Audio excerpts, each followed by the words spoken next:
Hey everybody, it is August 14th, 2007. I am Sonic Suns, and I'm here to talk about crazy conspiracy theories that you run into every now and again. You know, one of the really funny things I've found on the internet, and actually I found a good many of random funny things, is a certain little website called the Mad Revisionist. The Mad Revisionist, right? Look that guy up. He's got this little website. There's not a whole lot into it, but what's in it is actually written really well. And it's a guy who initially was looking at people claiming that the Holocaust never happened, right? And so he started writing up ridiculous conspiracies of his own design, meant to be humorous, just to parody everybody else who thinks of these crazy things. For instance, probably my favorite one was his take on the Apollo landings. And this is all satirical, you realize, right? The Apollo landings, he goes, many people think that we didn't land on the moon because this documentation wasn't here and these witnesses weren't there. But I'll tell you the real truth. I know how we didn't land on the moon. It's because the moon doesn't exist. Think about it. Think that. What? No, I'm sure you're saying right now. But it looks like the moon exists. Oh, but what is that thing you see in the sky? It could easily be a giant blimp with a little light inside of it that makes it look like it's a moon, and it hovers across the world with the little wind currents as it goes. Or it could be a hologram with thousands of different installations all projecting up in the sky just to make us think there's a moon. That way they can pretend to land on it and increase their national prestige and serve the Illuminati and yet... Oh my gosh, it's so true! If you ever hear of a conspiracy theory, or any sort of other crazy theory that may or may not involve a conspiracy, go and read the Mad Revisionist stuff, and see if his deliberately stupid stuff sounds similar to the stuff you've been hearing. Because oftentimes it is. There's all sorts of things, and to make a brief note, there are conspiracies in the world, but generally people aren't so dang good at conspirizing, that everyone else presumes. Because here's the thing with the conspiracy, right? It's secret. So you can easily get into this little mental loop where the non-evidence of a conspiracy is taken as evidence that it must be a very good conspiracy that's keeping itself secret, right? It's like that old joke where you ask someone, hey, do you know how an elephant hides in a tree? You go, no, how does an elephant? He paints his toenails red. And the person, that doesn't make any sense. Well, have you ever seen an elephant hide in a tree? No. Works, doesn't it? We're here, the non-existence of visual evidence of elephants hiding in trees is taken as evidence, not that there are no elephants in trees, but rather that they must be very good at disguising themselves. And the only way we can think of disguising themselves is to paint their toenails red. Then we have to presume that must be incredibly effective, because I don't see any elephants.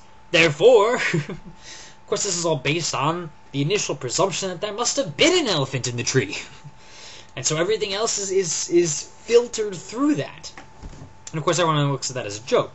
But with everything else, people presume that, there is a conspiracy. There is some evil thing. There is, And so non-evidence is evidence all of a sudden. One of the big deals with conspiracy theorists is to take any anomaly as evidence of whatever it is you believe in. Right? So, with the moon landings, right? A guy, he puts the flag up, and it appears, like you see in the picture, it appears like it's waving in the wind, right? And it's like, aha! That's an anomaly, right? Like, there's no wind on the moon, right? And so, this anomaly immediately becomes evidence that, aha, they must have done it on some crazy sound stage or whatever, and there happened to be a fan blowing, and that's why the flag was moving. And you don't even look for the possible explanation, which is in fact that they had like a little horizontal rod to extend the flag with, and the rod actually didn't quite extend all the way, so it made the flag kind of rumple, which actually worked really well because it looked like it was flapping in the wind. So they just left it that way. Or like, they'll take this one picture where this one antenna coming out of this astronaut's backpack is not visible, right? And they go, aha! It's because it was all on a sound stage, and it's because it was all faked, and they forgot to put the antenna in that one picture. When in real life, you know, it's kind of hard to aim the camera when you're in a space suit. I don't know, it was the camera they hold it or they built it, I'm not sure. But you know, that's another thing. People are like, how is it they happen to have all these incredibly good pictures? But it's because they took like zillions of pictures, right? And some of them happen to be good. And so you kind of, you know, you tilt the camera down a little too far, and you take a picture of the guy, and you happen to cut off the antenna. And I think what it actually is, they took that picture, and then like for the cover of some book or something, they took that thing, and then they like, you know, put a starry background behind it, like put a bunch of black. No, I think they just put a bunch of black up there. And so people are like, aha, look, there he is, and there's like the black space above him, and he has no antenna. And furthermore, there are no stars. Aha, aha, aha. You know, not looking at any other possible explanation.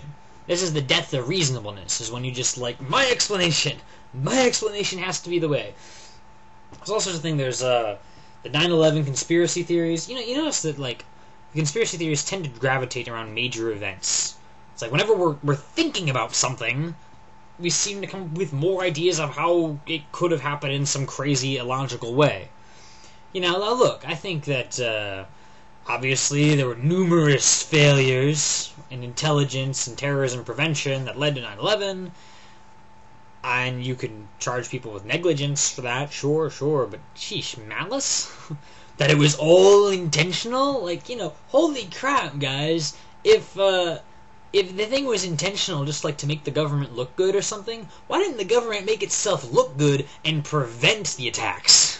Or like part of the attacks or something. Like terrorists blow up a bomb in one place, but then like 6 other bombs, the government gets there just in time, proving how awesome the government, you know, wouldn't that make sense? But then of course the conspiracy theorists will say, no, wait, the fact that they planned it out, that it didn't look like it was planned out, like it looked like it was bad for them, is proof of the fact that they planned it out that way because they knew you were going to say that. There's the elephant with his toenails again.